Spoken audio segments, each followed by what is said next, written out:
Hey, good morning, horse friends. This is Becca Salamone, and you're listening to Alabama Horse Talk Radio, or you might be viewing us online and with our video interview here. I've got a special guest all the way from Auburn, Alabama. She's originally from Prattville, Alabama, and she's a good friend of mine and was a coach of the horseplay drill team, which I was a member of for about a year and a half. And her name is Jessie Lynn Nichols. Welcome to the show, Jessie. How you doing today? Hey, I'm doing good. How are you? I'm doing great, and you're my guinea pig. This is our first little video interview, so I appreciate you doing this with us today. And there's lots of great things going on in your life. So people that know you in Alabama's horse world, they'll know you as a barrel racer and someone who works with drill teams and stuff like that. So talk a little bit about that, and then tell us what you're doing with your music career now. Absolutely. As you said, people do know me as the barrel racer or working with the drill teams throughout the Southeast. And as you mentioned earlier, I did coach horseplay drill team for a while, competed with an equestrian drill team since the age of 7, and retired from that team in 2012. Ride various disciplines, Western Pleasure, Hunter Under Saddle, have my business, Alabama Extreme Equine Productions, coaching children and also training horses. As far as the music side is concerned, I have been singing ever since I was 3 years old, and I was classically trained for 10 years. Stopped taking classical at the age of 16. Got to Auburn my first year, and always wanted to be a country music singer, and something told me that year to go for it, and here we are 3 years later. We just released the first single, Boots and Bling, at the Cowgirl thing in July, and we're looking to release it October the 1st. And we recently just got through doing a production video for the National Top 100 Country Music semifinals. And so we're just firing off on all cylinders. That's awesome. Well, it sounds like you're well on your way. Tell everybody what Nash Next is exactly and what they need to do with that. Absolutely. The Nash Next Top 100 Country Music Challenge, actually, the Top 100 is the semifinals round. There were tons of applicants that put in, and they choose the top 100 to go into the first semifinals round, which is a cover video, which is what we just got shooting this past weekend, getting ready to upload it onto the web. They can check it out on Facebook. I posted on my Facebook at Jessie Lynn or the Nash Next Country Music Challenge website, and just search for my name, Jessie Lynn. When we upload the video on August 26th and 27th, they need to go in, vote for my cover video, like everything that I have out there, and spin anything that's out there, videos, audio, anything, because everything that we can get will help. Okay, so when they're voting, are they clicking on the heart, or what are they doing to vote? When they go in, I've had 2 different ways that this has happened, and as I said, this is their first year doing this competition, so the website can be a little quirky. Some of them have the heart listed right above my name that you can click on, and that votes as a fan favorite. There are some that do not, and I have not quite figured out yet what is the difference there.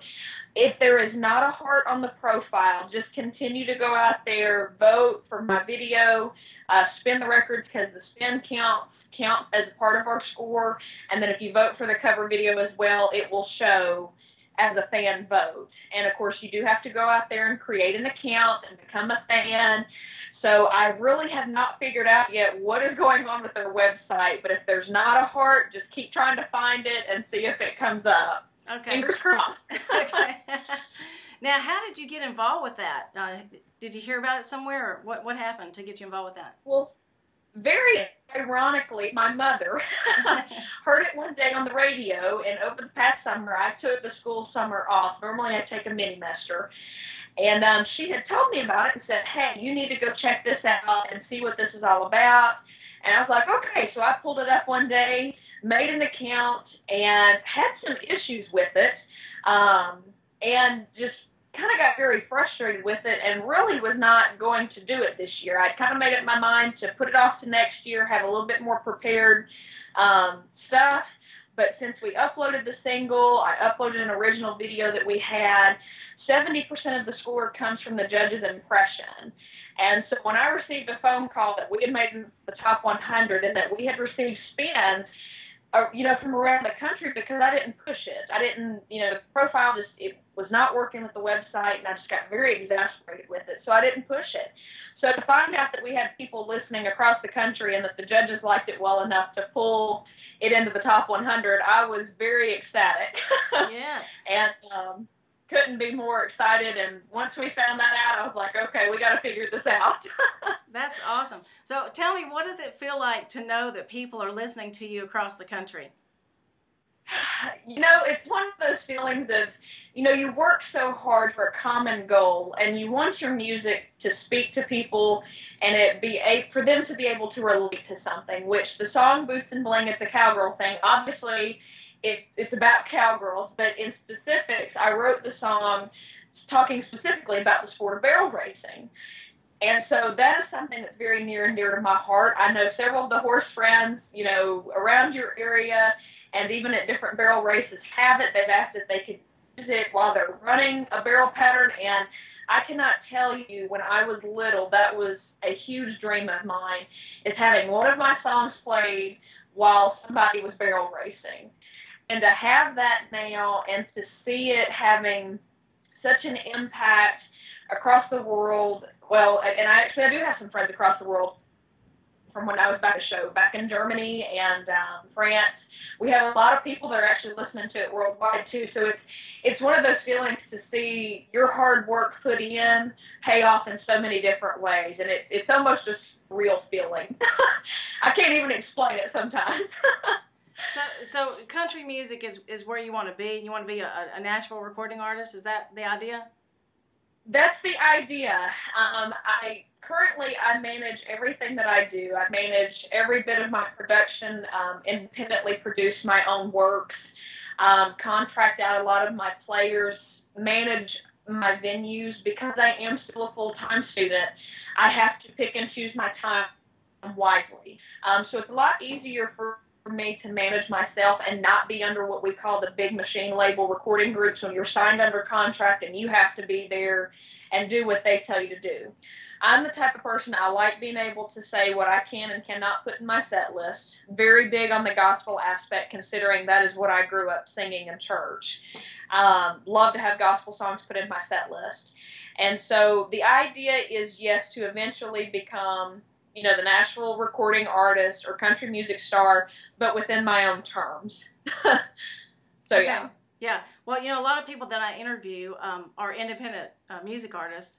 And that makes sense because, you know, people like George Strait are not going to interview with me. But, you know, but that is a trend. I mean, that is a trend that a lot of people are becoming stars by going the independent route. So is that what you would more consider yourself, an independent? Yes, more definitely the independent. Actually, we had just established my publishing company about a month prior to releasing Boots and Bling. We had a set publishing in the works for a while, but officially set up the publishing company under Dirt to Diva Publishing. And so once we got all of that together, the country music world is one of those sectors. It's very easy to get caught up in the wrong stuff than it is the right. When I started hitting this hot and heavy, I made it a point to learn the industry, know the business forwards, backwards, and sideways, all the legal aspects of it, you know, co-writes, working with the producer, paying out separate royalties. And I have made it a point to make sure there is no error in what I'm doing, because much like my equestrian business, I have to make sure there's no error or nothing slips through the crack. And so protects myself, it protects my advocates who are purchasing the music, and I'm able to keep track of what I'm doing and who has permissions to use my stuff specifically. Right. That's very important. And I know how smart you are, so I'm really, you know, not surprised that you did all that, but that's really great that you are doing that. So, you know, talk a little bit about you know, you talked about gospel, but talk about your other musical influences growing up. Oh, boy. Here we go. Here goes the list that's 20 miles long. No, I'm just joking. My musical influence, as I stated earlier, you know, I was 3 years old, started singing in church. My grandmother is the one who started me singing. I definitely believe that she is the reason I am in the industry I am right now. My grandmother is a twin. Her twin Joyce lives in Oklahoma, which is where my family is originally from.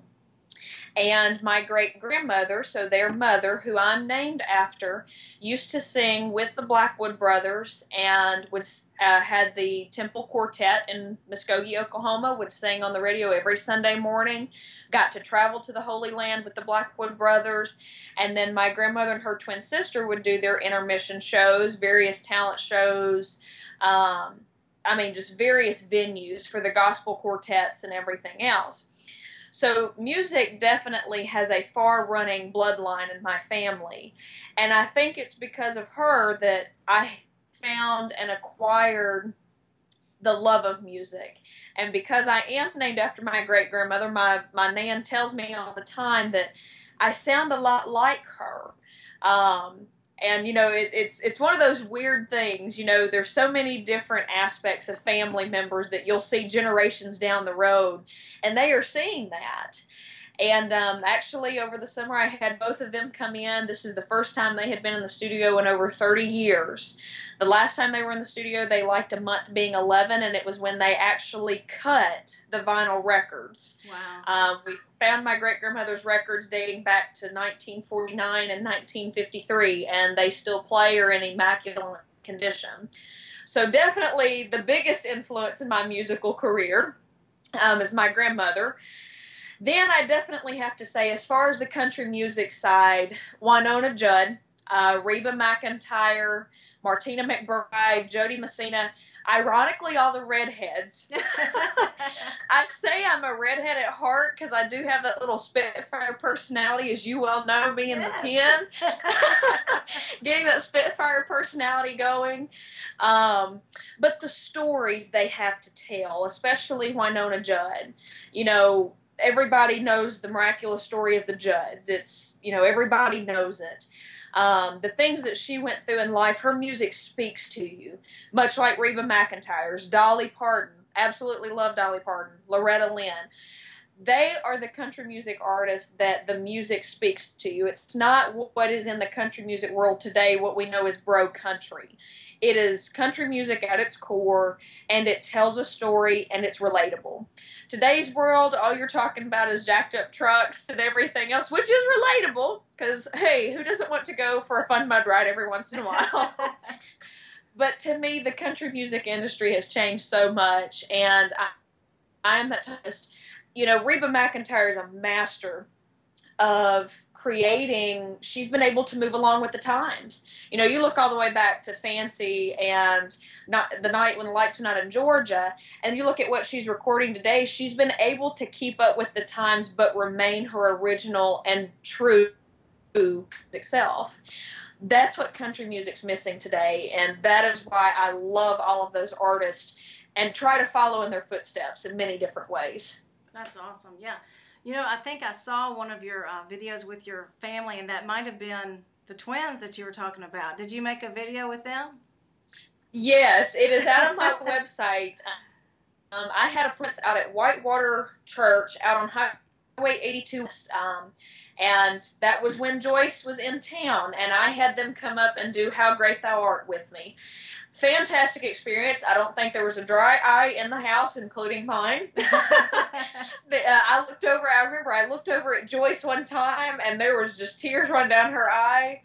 And I was just, I am such a soft heart. I had to look away immediately to keep my cool and finish the song because it was so powerful, and you could just feel the presence of the Lord there.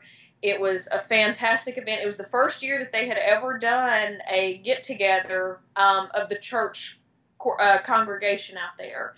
They have built on a lot out there, and we had an immaculate turnout for the first year. But everybody there was not a dry eye, and Joyce and them later on even said, that was the best experience of their life that have is sing with, their mother's namesake.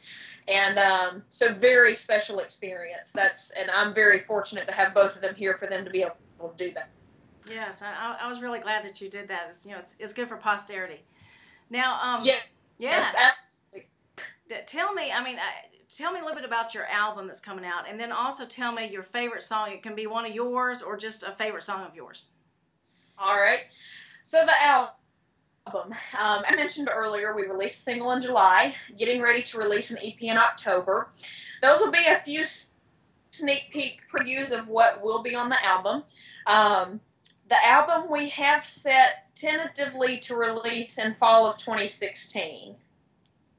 We have everything from, the Boots and Blankets, a cow thing, dirt to diva, kind of the rock, the country girl at heart, to a country ballad. I will have a few of the gospel songs that my aunt and my grandmother came in the studio and recorded with us. We'll include some of that gospel aspect. I will have a few covers probably on this album, and a few original works from a friend of mine that has been so gracious enough to allow me permission to use them.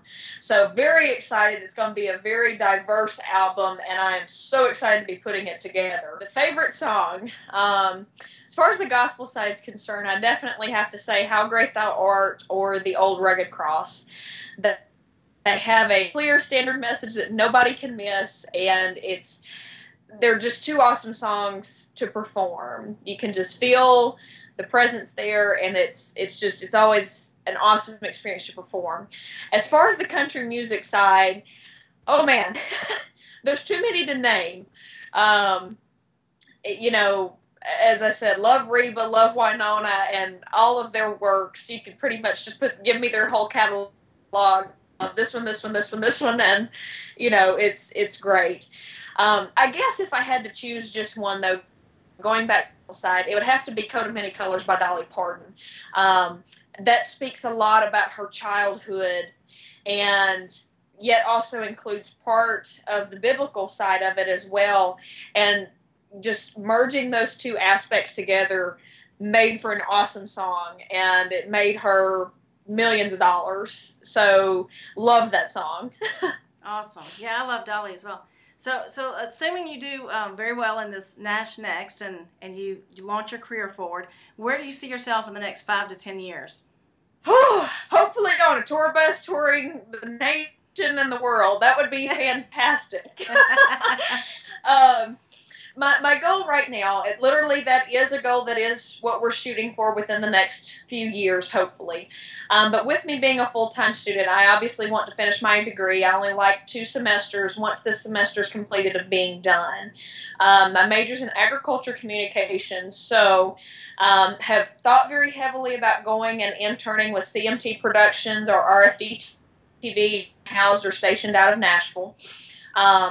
So you know all those avenues. You have to have a plan A, a plan B, a plan C, a plan D. Here's the plan A. Finish college, go to work for CMT, continue the music career, and see where it goes from there.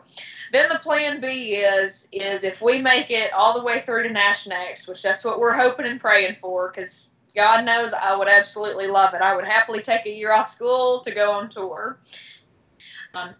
Take the tour, hopefully continue and jumpstart everything off and just be on the road even more, and hopefully start bringing on some artists that we can soon start a label with, and start pursuing some other artists as well and promoting their works and having enough name recognition that we could help promote them and shoot them in the right direction. That's awesome. Well, you can always come and be a guest reporter for Southern Horse Talk anytime you want. Absolutely. Keep me in my equine roots. Definitely. Right. That's right. Well, talking about things that you might be doing in the next year or so, do you have tour dates set up or concerts or anything like that?